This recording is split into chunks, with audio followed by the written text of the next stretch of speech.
Molt bon dia, Adrià. Bon dia. Adrià Roca i Pardo. Sí. D'acord, avui és 14 de desembre de 2025 i som a la 6 a una casa. Ens fa molta il·lusió que estiguis aquí. Gràcies, igualment. Avui ens acompanya en l'entrevista també la Montse Bandri i el càmera el Jesús Pellegrín pel Petjades Premià.cat. Adrià, ets un nano de Premià a Dalt que ha fet els seus estudis a l'Escola Maria Manent i al Maria Pujol. Quin record en tens? Com ha estat aquest Adrià? Jo tinc molts bons records i estic molt content d'haver estudiat al Maria Manent i al Valerià Pujol, de tenir-ho a prop de casa i no haver d'estar-me movent. Els records que tinc dels professors, els companys que he fet, els amics, perquè tots els meus amics que tinc avui dia són tots que vaig conèixer al Maria Manent i la majoria. Tinc algun amic que va néixer el 30 de gener, un dia després que jo, i encara ara sóc amic d'ell, i està molt bé això de poder conservar amistats que vaig fer fa tants anys allà al Maria Manent i anar a la mateixa classe que ells, i és molt maco això. I després també he conegut altres amics al Valerià Pujol, altres nois o noies que pujaven de Premià de Mar, i és molt maco tot això i poder conservar aquestes amistats i és això, gent del poble que després fora de l'institut o de l'escola te'ls podies trobar pel carrer i era molt guai. I després pel parc i tot això. Avui amb tu intentarem buscar-te una mica les pessigolles, és a dir, gent del poble sembla que sigui com una sèrie d'entrevistes a gent que ja té la vida feta, en tot cas, als nostres ulls la vida la tens per fer. Sí. T'has anat formant i has començat a decidir coses, d'acord? Has pres una decisió quan els estudis superiors a fer. Sí. Els pares no es formen part d'una nissaga del que tu has decidit. No. Què has decidit fer?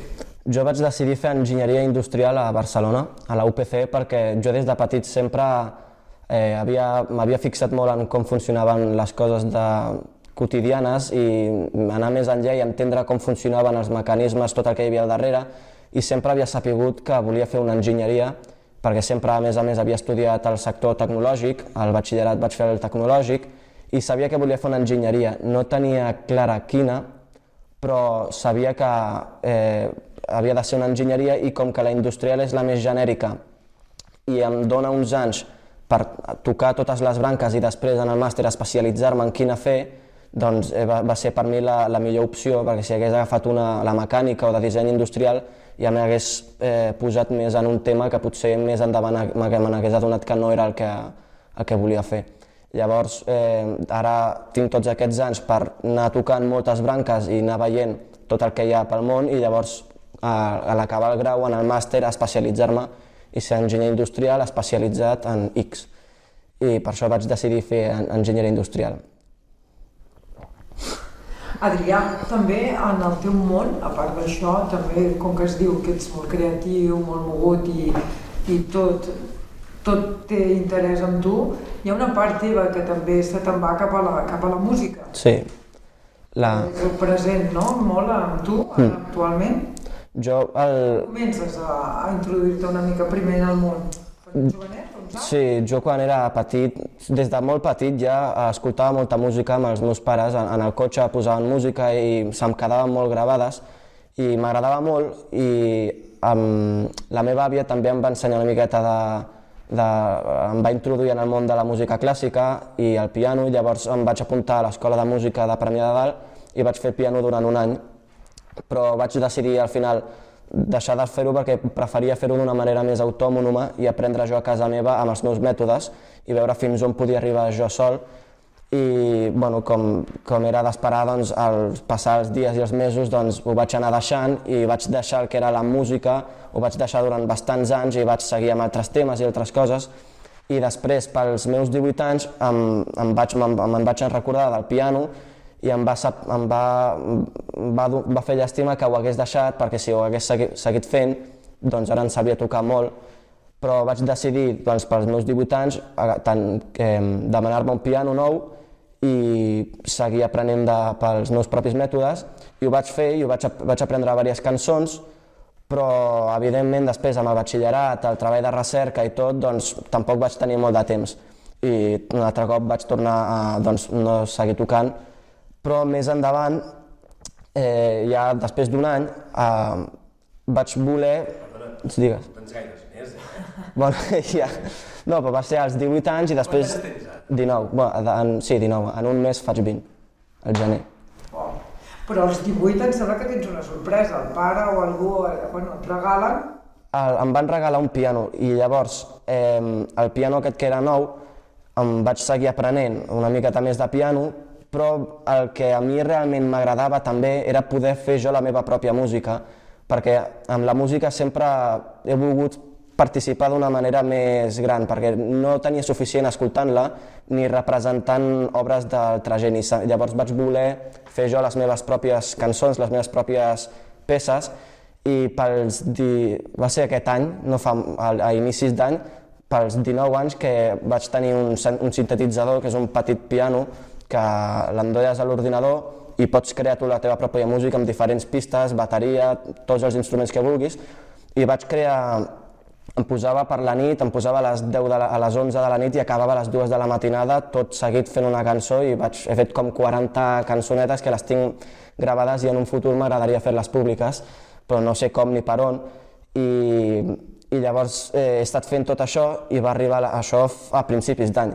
I a l'estiu, el meu pare, bueno no, va ser abans d'estiu, en els exàmens finals de la universitat, que estava tot el dia estudiant, un dia el meu pare em va posar una cançó de Dire Straits, Brothers in Arms, i em va impactar molt aquella cançó i vaig decidir investigar més en aquell grup, i vaig veure que absolutament totes les cançons que tenien m'encantaven, m'agradava molt, i vaig seguir investigant més, i com que estava d'exàmens, quan estàs tot el dia estudiant, arriba un moment que estàs saturat i necessites desconnectar un moment.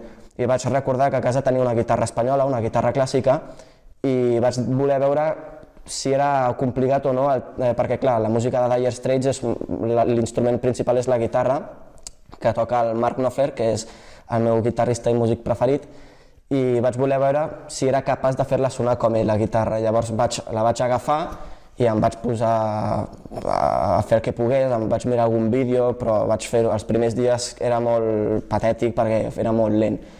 I bueno, em va agradar i vaig anar fent dia rere dia amb els exàmens, en els temps que tenia per desconnectar, agafava la guitarra i anava aprenent, i he après de manera bastant ràpida.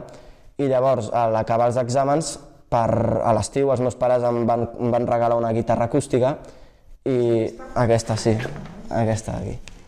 I llavors això fa res, fa 5 mesos que toco, llavors no...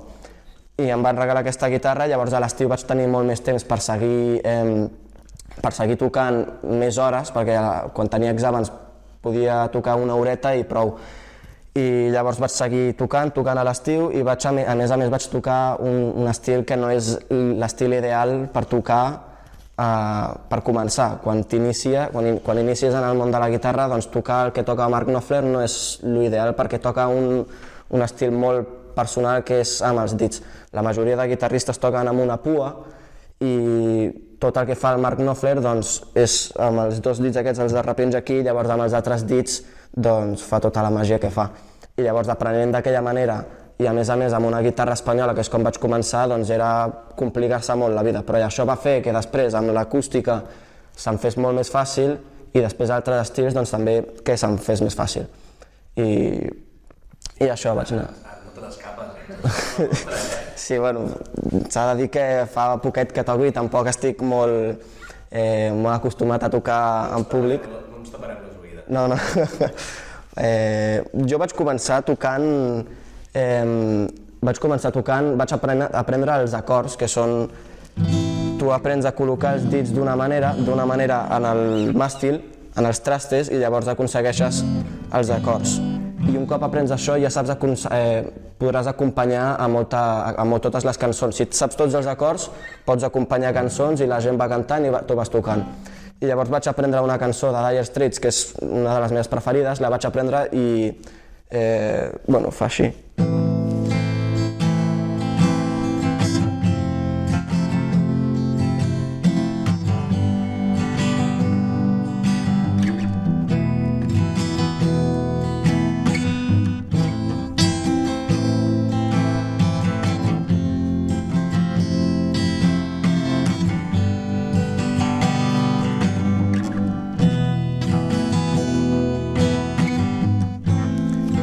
això és una manera de tocar que per mi se'm quedava massa simple, perquè simplement són acords i anar rascant d'una certa manera. Però de la manera que toca el Mark Knopfler, que és amb finger picking, se li diu en anglès, que és anar pinçant les cordes amb el dit, doncs pots fer cançons molt més interessants, com una de l'Eric Clapton, que segurament potser la coneixeu.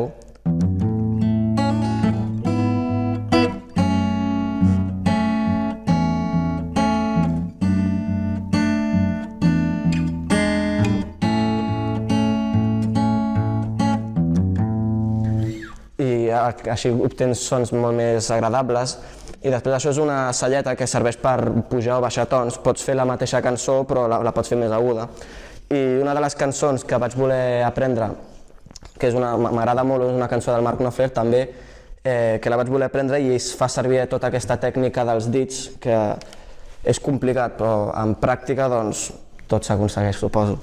I llavors és complicat perquè amb el que has d'aprendre és fer servir el polze independentment dels altres dos dits, perquè el polze va fent una línia de baix i els altres dos dits afegeixen una melodia per sobre. És com amb el piano, que has d'aprendre a fer servir la mà dreta separat de l'esquerra, doncs amb aquest estil de guitarra doncs has de fer que el polze es mogui independentment.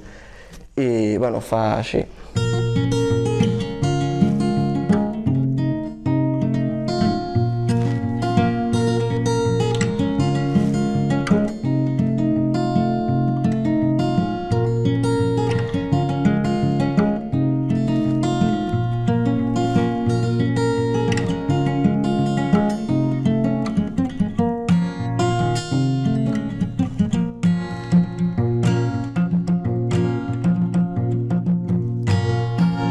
I segueix.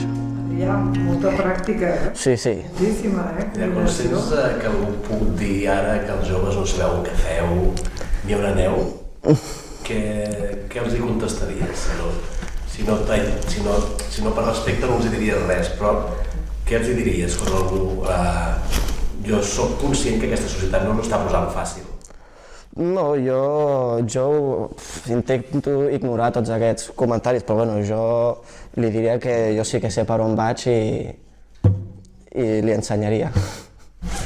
De fet, hi ha molta gent que només parla i no fa. Clar, també. Això que estàs fent tu ara és perquè has decidit, perquè el dia a dia té 24 hores com la té tothom. I per tant segurament hi ha una capacitat o una necessitat d'aprendre, de saber el per què, no? Que això es porta o no es porta. Clar, això al final són hores de dedicació i que podria estar invertint en altres coses, però soc jo qui decideix invertir-la en aprendre. I no ho estàs fent sol, perquè el Ocellet t'ha explicat que aquesta música l'estàs compartint amb algú més. Sí, inicialment, o sigui, jo en el segon any de carrera vaig veure que a la universitat hi havia un grup de música que es diu Cadència Industrial i toquen a les festes universitàries i a la festa de la meva pròpia universitat els vaig veure i vaig voler formar part d'això i llavors quan va començar el curs vaig anar a una introducció que estaven fent i vaig demanar informació i em van deixar tocar la guitarra allà i llavors aquella mateixa tarda hi havia un assaig.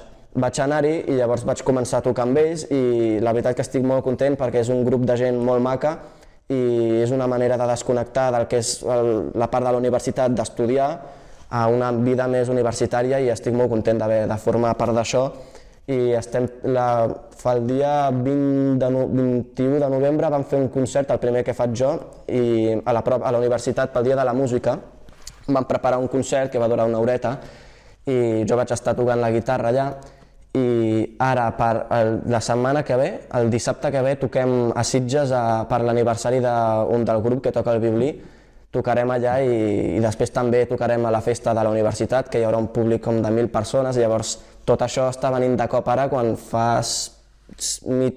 a principi d'any jo la guitarra no la sabia tocar gens, fa 5 mesos que he començat i ara m'està venint això tot de cop i a més també amb el meu germà, jo aprenent a tocar la guitarra en el gimnàs que vaig a un de Vilassar de Dalt, en el gimnàs hi ha un amic que toca la bateria, una amiga canta i toca una mica el piano i jo els hi vaig proposar de fer un grup i tocar i i llavors ens faltava un baixista i li vaig dir al meu germà que si, ja que ell havia fet de tot, però el tema de la música mai l'havia tingut present, no havia tocat cap instrument, li vaig dir si volia provar de tocar el baix i se'n va comprar un i també està aprenent molt ràpid i ara mateix estem assajant a Vilassar de Dalt, que hi ha uns boxes, uns llocs per assajar i cada diumenge anem allà, assagem, però que l'objectiu després també és poder fer les nostres pròpies cançons i a mi m'agradaria, jo tinc ja alguns projectes, algunes melodies, algunes coses fetes i doncs m'agradaria quan tingui més temps, quan estigui més...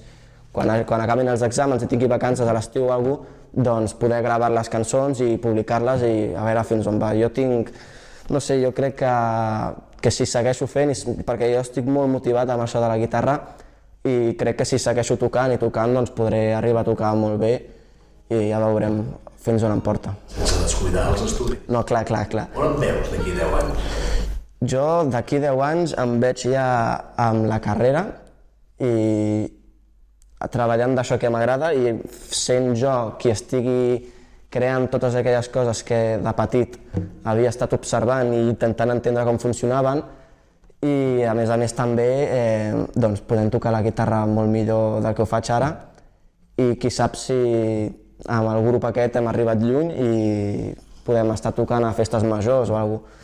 Però també m'agradaria en 10 anys, no sé, sí, suposo que a mi m'agradaria viure per aquí a prop, a Premià.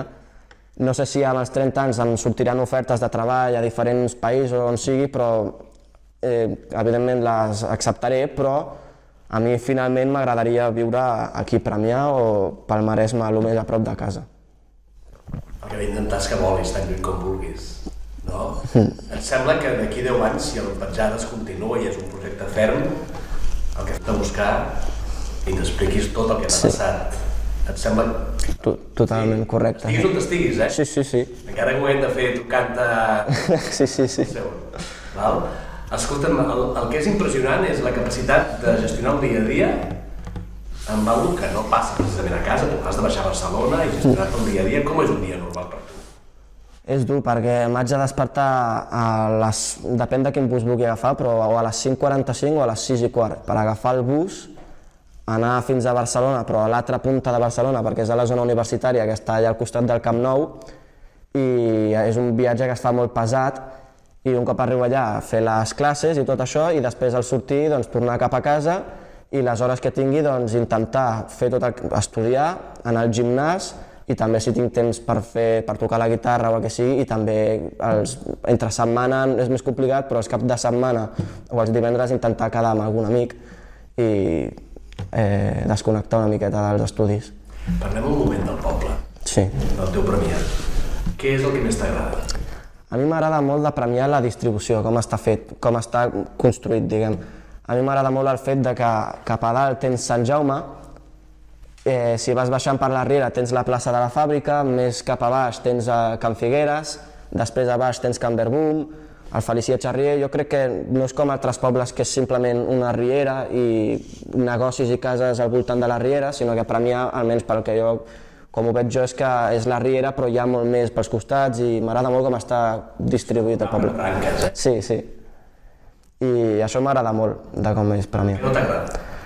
El que menys m'agrada seria el tema dels preus de la vivenda, perquè si jo en un futur vull viure aquí, ara sembla que és complicat pels preus que estan molt elevats. Intentem que baixin, però és un tema que al ser car, doncs, si en un futur volgués viure per aquí, doncs depèn de com pot ser complicat. I podries dir que fos el que trobessis a faltar, no? Sí. De poder decidir que això fos car. Clar, sí. Antigament ho tenien més fàcil, però ara al pujar tant, doncs, es pot complicar. A tu t'agrada dir a Premià Dalt perquè ja vius, no? Que de petit, amb els amics, pels parcs... Sí, de petit. Al ser un poble segur, a més, els pares et deixen sortir sol més aviat. Si fos a Barcelona, doncs no et deixarien sortir sol perquè és més perillós. Però aquí, al ser un poble més segur, doncs em deixaven sortir més amb els amics i jo tenia com un triangle que era Sant Jaume, la Fàbrica i Can Figueres, i doncs per aquella zona era segur moure's. Més enllà ja doncs, era més desconegut quan era més petit. però després ara, quan vaig anar creixent i tot això, doncs amb els amics sortíem més i a més amb els que no són tan ganduls i els agrada caminar, doncs potser anàvem de Premià a Teià o de Premià a Vilassar. Un cop estava aquí a la Cisa amb un amic i estàvem mirant les vistes i vam veure el port de Premià de Mar i vam dir, està lluny però tampoc està tan lluny. I vam dir, hi anem? I vam baixar caminant, parlant de la vida i en mitja horeta o menys ja vam estar allà. I un cop vam arribar allà vam dir, mira, ja està. Ho has fet? Sí, ho va ser. Ho estàs aconseguint. Pots combinar els teus estudis amb la música, que és la teva passió. Sí, tinc sort que hi hagi el grup aquest a la música a la universitat perquè no en moltes universitats hi ha grups així, a més la gent és molt maca, molt amable i està molt bé. I coses que tu comença una vegada comença l'any que ve, quina sorpresa seria per tu que t'arribés l'any que ve? Perquè si la música t'arriba... Sí, m'ha arribat. Durant l'any, estaries disposat a encaixar alguna cosa més que diguessis, si a més això hi faria lloc? Sí, també a la universitat perquè a mi a més de la música també fa un any o dos a mi m'ha agradat molt el tema dels cotxes i també com que l'enginyeria i tot això també va en el tema de la mecànica, em va interessar molt com funcionaven els cotxes, els mecanismes i tot i vaig estar investigant jo i estudiant pel meu propi compte i anava molt també als karts, m'agradava molt el tema aquest i això va ser abans de tenir el carnet de cotxe i llavors m'agradava molt i a la universitat hi ha una cosa que es diu e-racing o el Formula Students que són associacions que fan, per exemple, uns munten una moto des de zero, em sembla que els donen la bateria o alguna altra cosa, però a partir d'allà ells han de construir una moto i a partir d'allà van a competir amb altres universitats d'Europa i altres. I després també amb el cotxe, fan un cotxe de Fórmula 1 i competeixen amb altres universitats i això és una que m'agradaria fer en un futur, si no és en un any, en 2 anys, i que seria una que acceptaria perquè m'han agradat molt els cotxes i és una que m'agradaria també provar. Que tot se't complementa, no? Diguéssim, la teva música, els teus estudis. Sí, al fi. Molt? Estàs molt content. Molt. Sí. A més, l'Adrià i jo sabem que el dilluns canvia la vida. Val? Tal com el coneixem. M'alegro. Hi ha una capacitat innata a Adrià en la qual és impossible no confiar en els que viuen darrere nostra, no? Sembla que nosaltres ja ho haguem fet tot, darrere som més ganduls, som més passant per la vida, no és veritat. Cada un, si els hi preguntem, segur que tenen algun neguit, i el que passa és que moltes vegades ens relacionem un poc.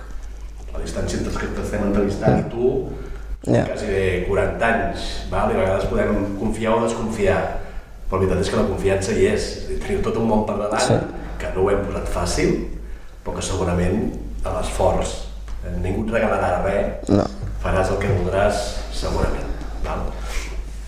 Normalment aquestes entrevistes intentem ajustar-les a la mitjoreta, d'aquelles entrevistes que com que tindrem una segona oportunitat perquè vindreu, em voldríem preguntar a quin lloc de Premià de Dalt es representa, és a dir, quina foto ens deixaries perquè fos portada d'aquesta entrevista de petjades per Premià.cat de l'Adrià. Jo de petit, quan era petit, anàvem amb els meus pares i el meu germà, anàvem per la muntanya, per dalt de l'església hi ha una roca que és molt gran que si tu t'hi fixes es veu, i allà hi anàvem molt i allà dinàvem, fem com pícnic i es veuen unes vistes de Premià que jo crec que són úniques perquè si tu vas a altres miradors que estan per aquí a la Cisa, doncs et queda Premià a la dreta i Vilassar a l'esquerra.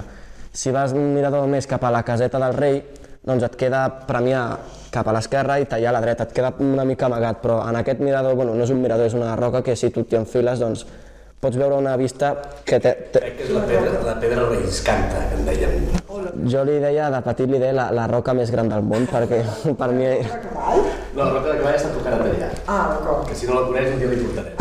Però jo crec que aquesta és la pedra relliscanta, la qual, evidentment, si te rellisques per allà deixes... Sí. Però és una pedra que es veu. Sí, es veu. De Campí, tot plegat, mires amunt, allà la trobes. I allà anàvem de petit i és un lloc que anàvem molt i m'agrada molt.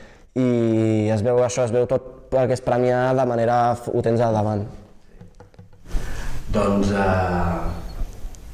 Adrià, capellaner. Perfecte. Podem escoltar una peça d'ell? Sí? Podem finalitzar? Sí. Ara toca, Ara Una toca. d'aquelles que t'has dit que tens i que algun dia has de gravar. Jo sobretot el que he fet he escrit cançons amb el sintetitzador, llavors amb la guitarra transportar-les és una mica complicat, però puc fer alguna cosa que tinc pensada amb la guitarra.